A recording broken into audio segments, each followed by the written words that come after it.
voilà, mais je savais pas que je pouvais en vivre, que j'avais une affinité pour ça au niveau professionnel en fait.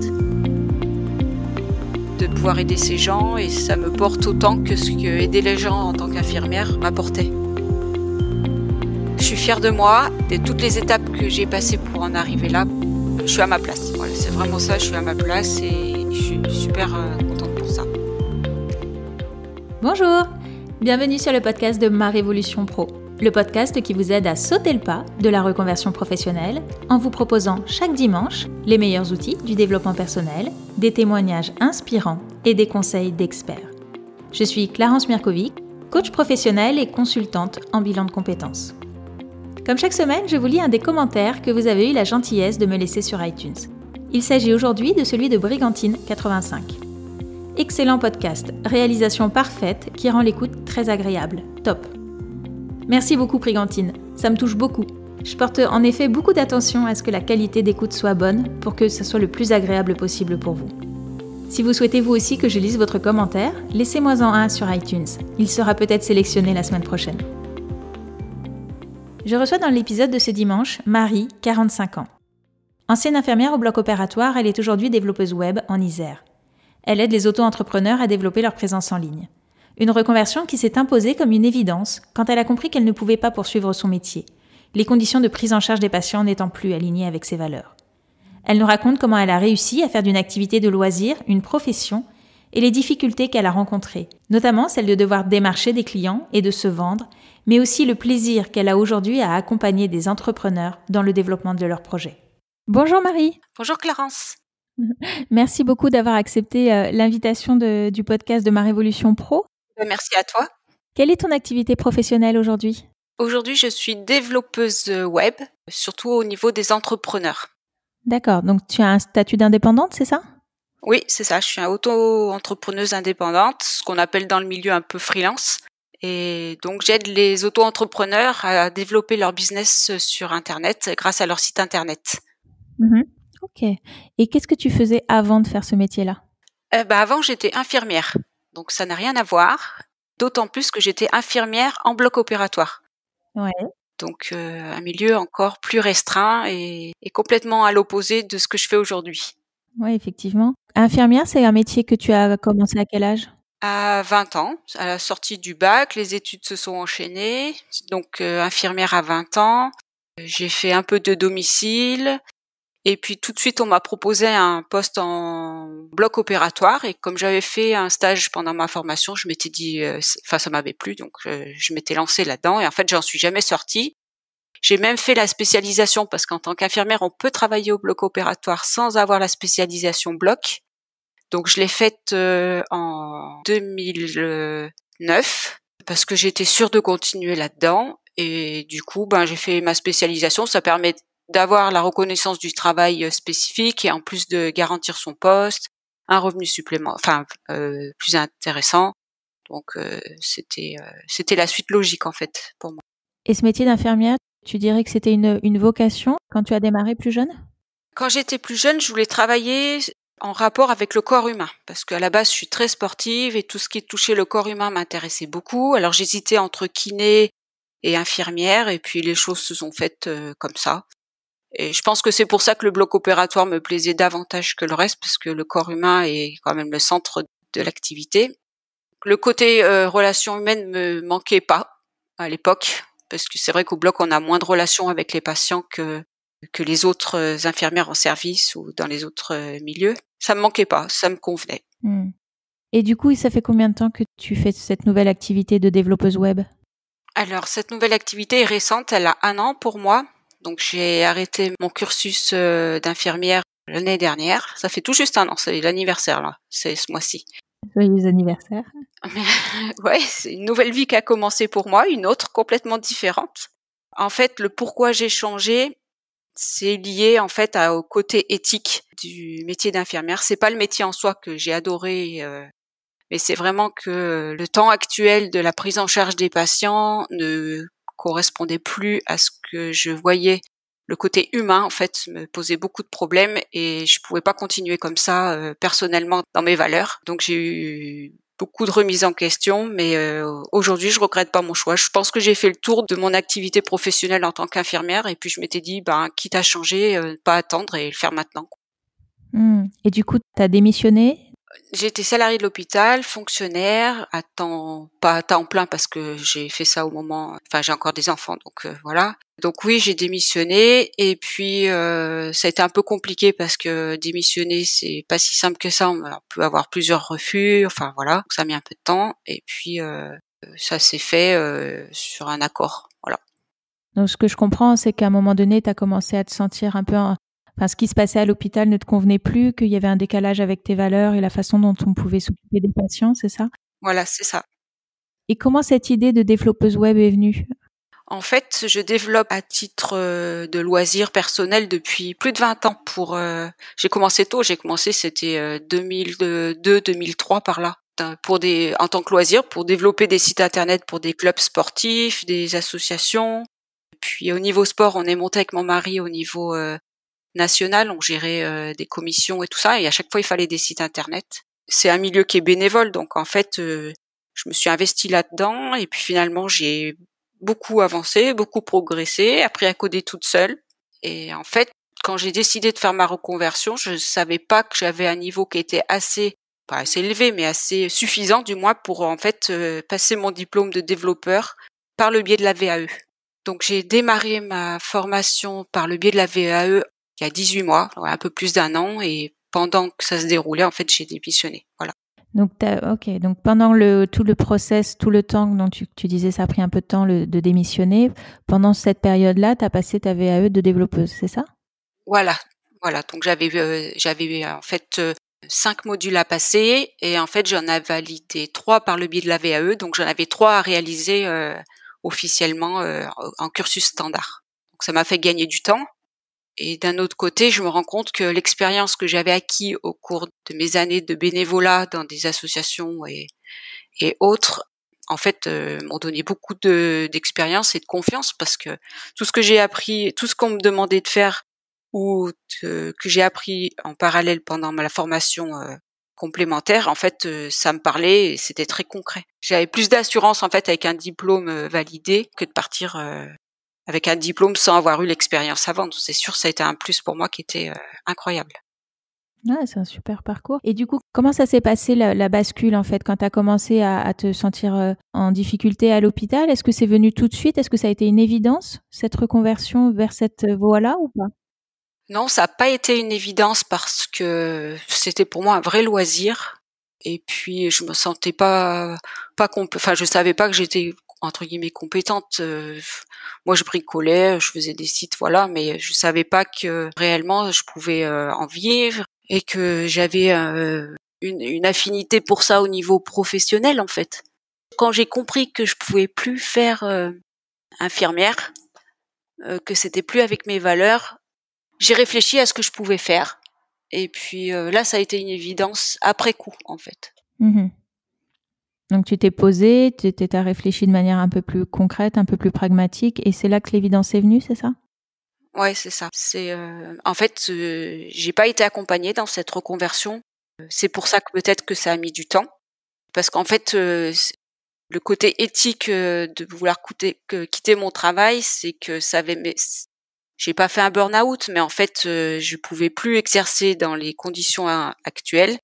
Et il a fallu que je trouve en fait une solution pour quitter cet emploi et trouver quelque chose qui me portait, pour laquelle j'avais des valeurs et aussi un intérêt qui me poussait à faire des choses sur lesquelles j'avais envie, et je voulais apporter des choses aux autres, parce que ma valeur principale, c'est aider les autres. Ça, j'en suis consciente, que je suis vraiment tournée sur ça.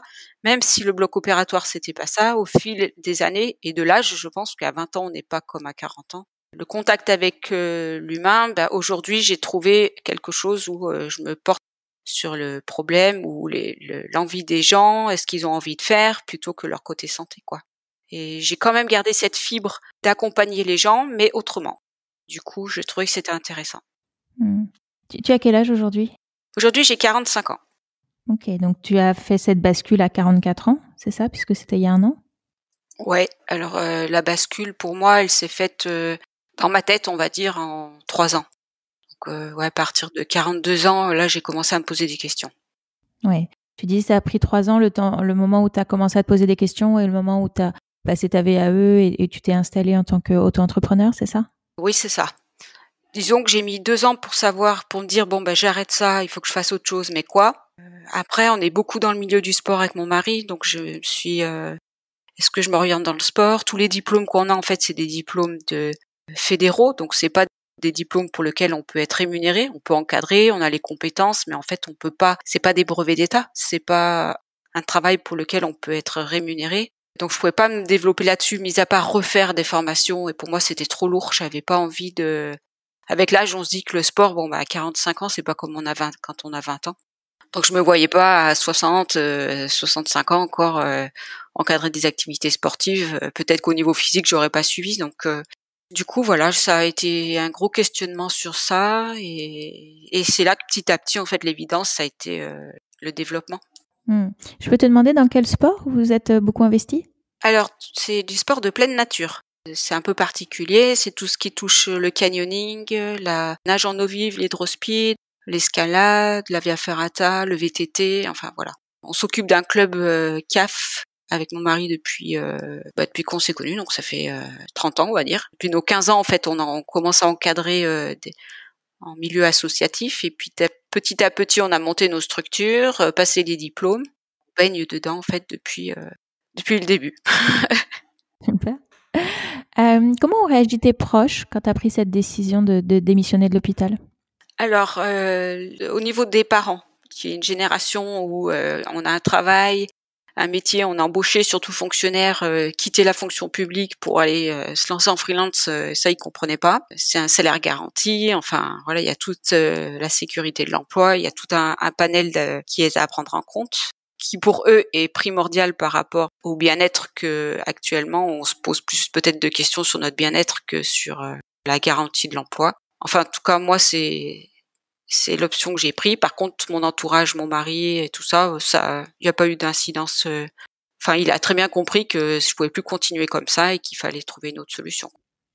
Donc lui, il t'a soutenu, ça a été plus compliqué de comprendre pour tes parents. Est-ce que ça a pesé, toi, dans ta décision? Non, pas du tout. Non, ça m'a pas pesé parce que je me suis dit que de toute façon, infirmière, bon, après, oui, je pouvais plus retourner à l'hôpital, ça c'était sûr, mais bon, c'est quand même un emploi qui est quand même entre guillemets facile à avoir. Et puis il y a tellement de milieux. Le bloc, je sais que si je retourne au bloc, que ce soit en clinique ou alors assistante chirurgien, enfin voilà, je sais que l'ouverture, elle est quand même pas fermée. Donc c'est sûr que c'est un point positif, hein. Je partais pas non plus. Enfin, je savais très bien que je pouvais retrouver un emploi sans trop de difficultés si jamais ça marchait pas, quoi. Et ça t'a rassuré, ça, de savoir que tu pourrais retrouver tout de suite un boulot? En fait, je pense que j'étais tellement motivée pour faire mon projet que j'envisageais même pas de revenir infirmière à un moment donné. J'ai vraiment tourné la page, je suis repartie sur autre chose. Les choses tournent bien pour moi aujourd'hui, donc je vois pas pourquoi je me poserais cette question. Et c'était presque une évidence, en fait, que c'était un deuxième métier petit à petit qui s'est construit pour moi au fil du temps. Et ça colle parfaitement avec ce que je suis aujourd'hui, et je suis très contente d'avoir pris cette décision. Quelle a été ta plus grande peur quand tu l'as prise? Ma plus grande peur, c'était d'arriver à satisfaire les clients, parce qu'en fait, j'ai codé 20 ans toute seule et j'ai toujours fait ce que je voulais. Et en fait, j'avais pas de clients. C'est que je faisais des trucs pour des associations, mais en fait, je faisais ce que je voulais. J'agençais mes pages comme je voulais, je mettais les fonctions que je voulais. Et en fait, ma plus grande peur quand on fait quelque chose pour les autres, c'est pas comme quand on le fait pour soi.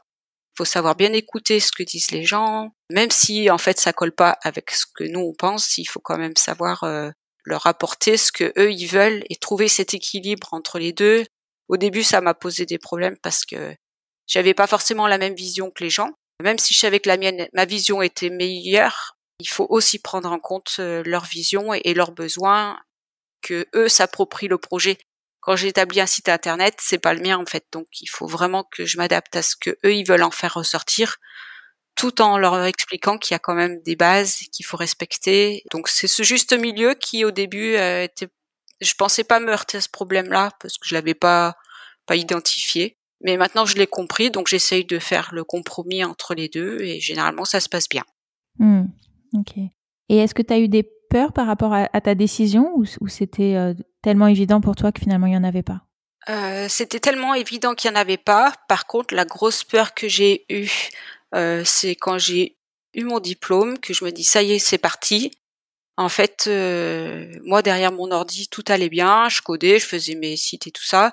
Par contre, je me suis heurtée au problème, du démarchage et le démarchage, c'est très compliqué, enfin, une infirmière, elle démarche pas à la base. C'est pas un métier de marketing, et ça, c'était le point le plus compliqué pour moi, c'est de passer à un statut, d'entreprise, chercher des clients, faire ressortir, nos compétences par rapport à d'autres personnes, se mettre en valeur. En tant qu'infirmière, on fait pas du tout ça. Je pense que je suis pas quelqu'un qui se vend particulièrement à la base et du coup, il a fallu apprendre. Donc mon activité démarre, donc j'apprends encore tous les jours. Je fais des erreurs, j'adapte, je m'adapte, je me réoriente à chaque fois. Donc c'est aussi une grosse remise en question au quotidien sur des choses qu'on a réussies, des choses qu'on n'a pas réussies. Et puis c'est bien parce qu'on se voit progresser, on se donne des orientations, des objectifs. Et ce qui paye par rapport à mon ancien métier, c'est que tout ce que je fais, je le fais pour moi. Et du coup, je trouve que c'est le métier d'auto-entrepreneur en fait. Ça nous porte encore plus loin. C'est quelque chose qui apporte de la satisfaction plus que quand on travaille pour quelqu'un ou pour une entreprise. Voilà. C'est quelque chose moi que j'entends beaucoup par rapport à certains de mes clients qui aimeraient se lancer en freelance ou qui aimeraient se lancer en entreprise, mais qui disent ouais mais la vente c'est pas pour moi, je suis pas faite du tout pour ça. Comment toi t'as dépassé ce frein-là? Je suis restée 1 mois à chercher des solutions, me renseigner, prospecter sur internet pour savoir, comment passer ce cap-là et gérer une clientèle. Enfin voilà, j'étais complètement perdue. Du coup, j'ai pris, une formation en ligne, une sorte de cours sur le marketing et surtout, dédié aux freelances. Et j'ai eu une structure que j'ai suivie. Il y a eu un coaching, en parallèle. Je suis rentrée donc dans un groupe qui m'a permis aussi d'évoluer tous à notre niveau en tant que nouveau entrepreneur. Et du coup, je suis dans je suis dans 2 groupes, essentiellement, et ça permet en fait de pas se sentir seul et de travailler en équipe sur les mêmes thématiques. Mais si jamais on a des besoins, des aides particulières ou des conseils ou des retours où on peut échanger. Et du coup, ce côté freelance où on croit qu'on est tout seul, je l'ai pas du tout aujourd'hui. J'ai trouvé donc 2 groupes, un côté technique et un côté marketing, qui en fait me permet aujourd'hui de ne pas appréhender les soucis comme je l'ai appréhendé au tout début, où je savais pas du tout dans quelle direction m'orienter, où j'étais toute seule, un peu perdue. Et là, je sais que des solutions existent et je vais rencontrer plein de problèmes, mais le fait d'en parler, déjà ça lève, des points négatifs, et il y a toujours quelqu'un qui est là pour dire: «Ben moi j'ai fait ça, ça a donné ça, essaye peut-être ça», ou même moi je dis: «Ben voilà, j'ai fait ça, qu'est-ce que vous en pensez?» Voilà. Mmh. Donc tu t'es formée et entourée, c'est ça? Formée et entourée, c'est tout à fait ça. Et j'ai ce milieu, je pense, quand on est freelance, il faut qu'on soit dans un groupe, je pense que c'est indispensable pour pas se sentir seul et aller dans le bon sens, et seconder les autres autant que ce qu'eux ils nous secondent en fait. Et qu'est-ce qui a été à l'inverse le plus facile pour toi dans cette reconversion? Le plus facile, c'est que l'expérience que j'avais développée en tant que bénévole, en fait, elle m'a donné les compétences, nécessaires pour pas trop m'interroger sur mon niveau technique et du coup me focaliser davantage sur justement, le côté marketing et le côté, auto-entrepreneur. J'ai pas eu besoin de me poser de questions si je savais faire ou pas faire, en fait. C'était vraiment basé sur, trouver des clients et comment m'adapter à eux. Voilà, c'était vraiment ça. Et qu'est-ce qui t'a aidé dans ton parcours? Ce qui m'a aidée, c'est le côté développement personnel, on va dire, parce que pour, se reconvertir, il y a je suis passée par, plusieurs états émotionnels et du coup, j'ai fait du yoga, j'ai appris à gérer mon stress, et je fais aussi de la méditation. Mais ce qui m'a le plus aidée et qui m'accompagne encore aujourd'hui, c'est ce qu'on appelle la visualisation. Donc le livre que je recommande pour découvrir ça, c'est un livre qui est tout bête, mais j'ai trouvé le plus complet possible, qui s'appelle La visualisation pour les nuls, donc de la collection que tout le monde connaît, jaune et noir, qui est une source incroyable pour justement se projeter sur un projet qu'on aime réaliser mais pour lequel on se sent pas. Et du coup, le fait de se voir, de se projeter, de s'imprégner de ça, le jour où ça arrive, en fait, on est beaucoup plus serein. Et c'est comme ça que ça paraît plus une évidence par rapport à cette appréhension qu'on a au départ. Qu'est-ce qui te plaît le plus aujourd'hui dans ton métier ? C'est de développer les projets des autres. Je pensais pas du tout que j'allais être portée par m'attacher autant aux projets des personnes qui prennent contact avec moi et qu'on mène au bout. On fait naître en fait une activité professionnelle parce que la plupart des personnes pour qui je travaille, c'est des auto-entrepreneurs également et qui aujourd'hui, surtout avec le Covid, ont besoin d'un site internet, d'une visibilité, donc se battre pour que leurs projets prennent vie, c'est quelque chose qui est vraiment c'est extraordinaire, c'est vraiment super et je suis très contente de pouvoir aider ces gens et ça me porte autant que ce que aider les gens en tant qu'infirmière m'apportait à l'époque. J'ai vraiment retrouvé cet échange et ce partage et cette complicité dans l'élaboration d'un projet du début jusqu'à la fin. Ah, c'est intéressant ce que tu dis. Ça montre vraiment que c'est pas tellement ce qu'on fait, c'est la manière dont on le fait, qu'on peut trouver la même chose dans plein de métiers différents. Ouais, c'est ça. C'est vraiment alors que c'est 2 métiers complètement différents, mais du coup, j'ai réussi à trouver cet accompagnement qui était d'un côté santé et de l'autre côté professionnel et qui est vraiment pour moi c'était une suite logique en fait. Et justement, qu'est-ce que tu te dis en regardant ton parcours ? Aujourd'hui, je suis très contente et ça correspond tout à fait avec je suis à ma place. Voilà, c'est vraiment ça, je suis à ma place et je suis super contente pour ça. Et je regrette pas du tout. Je regrette pas du tout mon choix. Je me dis que j'ai eu 2 vies. Une vie en tant qu'infirmière et une vie aujourd'hui portée sur le numérique. Je suis fière de moi et de toutes les étapes que j'ai passées pour en arriver là parce que quitter un emploi, je pense que c'est compliqué pour tout le monde. On se pose beaucoup de questions et puis là j'ai 45 ans, c'était ou maintenant ou jamais et franchement je regrette pas du tout. Et justement, quel conseil t'aimerais donner à quelqu'un qui serait dans la situation où tu étais avant ? Alors, se poser des questions, oui, mais il faut se dire qu'on vit qu'une fois et que qui tente rien n'a rien, comme on dit. Enfin, faut essayer. Je veux dire, quelqu'un qui est motivé, qui se donne tous les moyens pour y arriver sur un projet qui lui tient à cœur, je vois pas pourquoi ça marcherait pas. Donc, oser y aller, quoi. Ouais, il faut vraiment oser. Oser. Et qu'est-ce que tu voudrais qu'on retienne de ton parcours à toi ? C'est que effectivement dans notre vie actuelle, pourquoi pas avoir 2 métiers et 2 domaines différents et s'épanouir à la fois dans le premier et dans le deuxième. C'est vraiment faut pas hésiter et trouver effectivement la fibre qui nous porte si on souhaite changer et on trouvera ses valeurs. C'est vraiment s'accorder avec ses valeurs et ne pas hésiter. Super. Tu nous as parlé du livre sur la visualisation. Est-ce que tu aurais un autre livre ou un podcast à nous recommander ? Oui. Alors, j'ai pas de podcast en tête. Par contre, j'ai un autre petit livre qui paraît rien comme ça, mais qui m'a beaucoup aidé. C'est un petit livre sur l'auto-coaching aux éditions First de Monique Richter, qui est une bible condensée de comment réaliser ses projets et se gérer émotionnellement par rapport à ça. C'est un tout petit livre qui fait 10 cm, qui coûte 2,99 €, voilà, et qui permet de s'affirmer et de vraiment entreprendre ses projets dans la globalité, mais de s'auto-coacher soi-même en fait. Voilà. Merci beaucoup Marie pour ton parcours, je le trouve très inspirant d'avoir su comme ça te réinventer et finalement quand on regarde un peu plus en profondeur, on voit qu'il y a un fil en tout cas dans tes moteurs à toi, dans ce qui te motive dans une activité professionnelle. Donc je trouve que c'est très inspirant et très enrichissant pour d'autres personnes qui seraient dans cette situation. Merci Clarence de m'avoir écoutée. J'espère que ça pourra aider d'autres personnes à avancer et à trouver leurs valeurs et leur voie. Merci beaucoup. Merci Clarence. Au revoir. Au revoir. Merci beaucoup d'avoir écouté cet épisode jusqu'au bout. Si vous voulez en savoir plus sur le métier de Marie et comment elle accompagne les entrepreneurs à développer leur site web, vous pouvez vous rendre sur son site spotsweb.fr. Vous retrouverez l'adresse dans la présentation de ce podcast, ainsi que les 2 livres qu'elle vous recommande pour vous aider à réussir votre reconversion professionnelle. Enfin, si cet épisode vous a plu, je vous invite à vous abonner à ce podcast via votre plateforme préférée.